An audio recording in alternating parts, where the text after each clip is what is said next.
Alexa, pause. So that's the new song coming out by Rend Collective. Your Name is Power. Really, for the electric guitar, it's maybe just a little bit of stuff that you do during the chorus. I'll show you that in a second, but it's really that kind of riff, kind of bluesing out as the intro and the outro of the chorus. And so I have a simplified version for you that I'm going to recommend with some tips on how to improve, but I kind of showed you my version of how I would play that at a little bit more of kind of the next level. Nothing super advanced, but it's definitely a little bit past the brand new guitarist. So I'll slow it down for you real quick and show you just my what I'm playing, and then I'll kind of simplify it for you. So if you find the 13th fret on the D string, so this is in the key of A flat. So yeah, that's that note there. So 13th fret, and it's really on the what's called the minor pentatonic scale.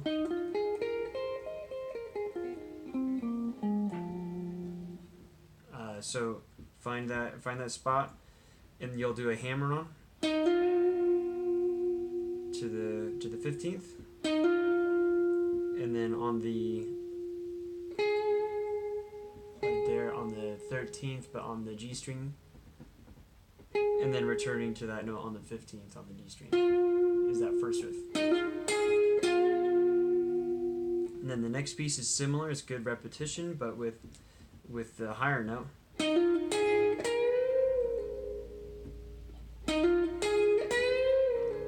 That's how I play it. But you really hear that full bend. Is this note? I like it as the bend, so that I can come out of it again.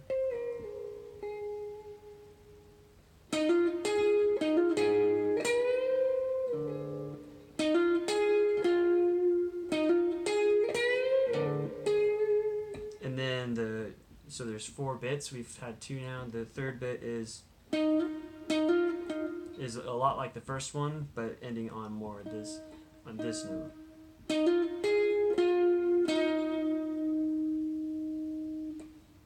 And then the 4th bit is the most different, which is you'll find the A string on that 13. So you climb on that minor pentatonic scale, which is just that 13, 15, 13, 15 on the D, and then the G string, hammer-ons. And then with my middle fingers, what I do on that 15th of the A, and I do put some vibrato. Anything that's kind of a longer note on this, I do somewhat of a vibrato. So the timing is really important. If you just do a straight, you'll miss the rhythm of the song. So that's an important bit. So it's a.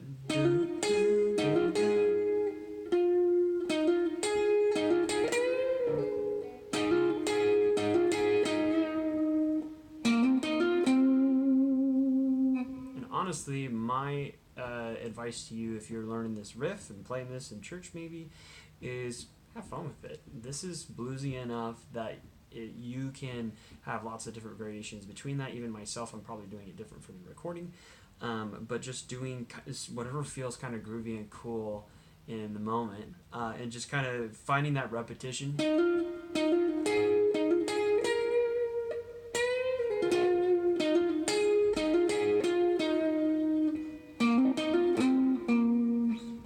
Find something on that minor pentatonic scale, and find that repetition. But that's kind of the gist of it.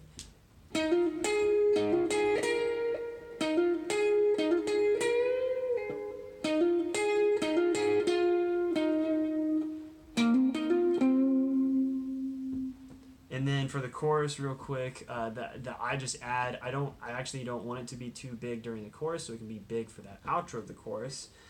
So I find it's a D-shaped finger, but for the A flat.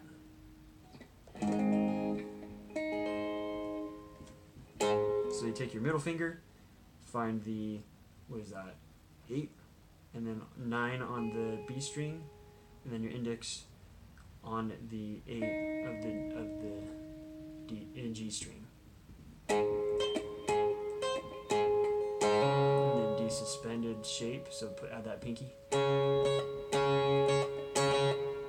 and then a pinky up to the 11, and then return to the suspended 7. So the chorus is like.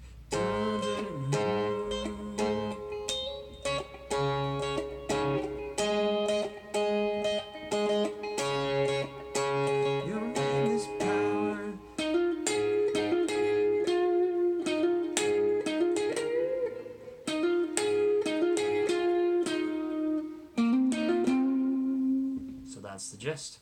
Now the basic, the more simple version of it, for those of you who aren't quite ready to do some of that stuff, is still learning how to do that.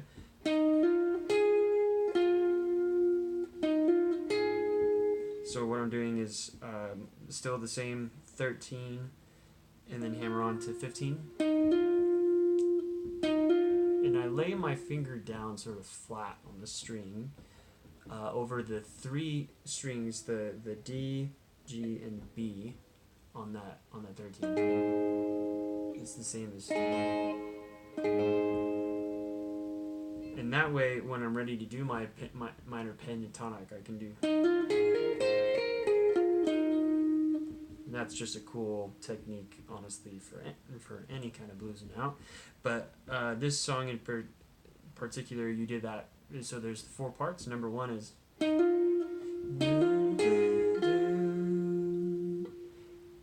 then. So play the B string instead. And then play the same for the third piece. Play the same as you did for the first. And then take it off.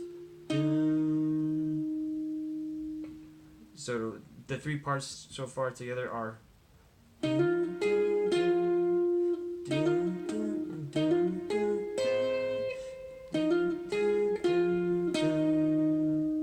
then,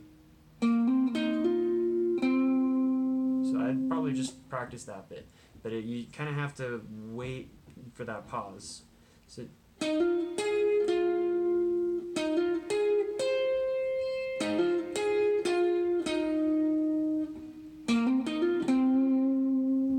It's kind of a groovy song, so I'd recommend playing over the recording. That's why I'm actually doing this in the original key. Probably when I do it at my church, you'll have to shift it down just a little bit, like like a half step or 3 half steps to the key of G, for example.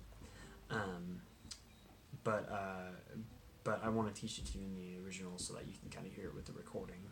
Because it is kind of a groovy thing. Finding the first starting note will be maybe the tough part, because it has that.